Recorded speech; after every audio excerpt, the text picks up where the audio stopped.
నమస్తే అందరికీ welcome to అపోబాను vlogs. నేను ఈరోజు పిల్లల కోసం లంచ్ బాక్స్లోకి పొటాటో ఫ్రై రైస్ అయితే చేశాను. చాలా రోజుల నుండి పిల్లలు అడుగుతున్నారనమాట. నేను ఇంకా ఈరోజు టైం తీసుకొని చేశాను. కాస్త టైం పడుతుంది.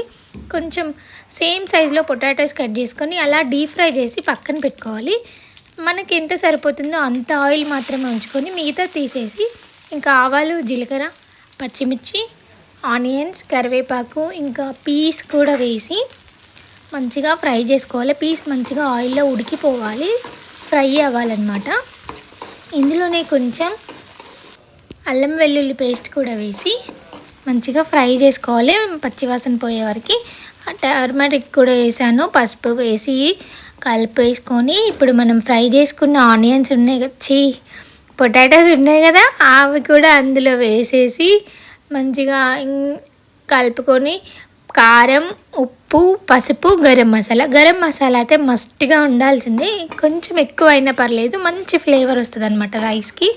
గరం మసాలా కూడా వేసి అలా ఎక్కువసేపు కలిపేసి కాసేపు మూత పెట్టి ఉంచాను అనమాట. నేనైతే మూత పెట్టడం వల్ల ఇంకా మంచి ఫ్లేవర్ అంతా పొటాటోస్కి కూడా మంచిగా పడుతుంది. దాని తర్వాత ఇంకా ఉడికించుకున్న అన్నం అందులో వేసేసి మంచిగా కలిపేసుకొని కొత్తిమీర వేసుకొని తినడమే.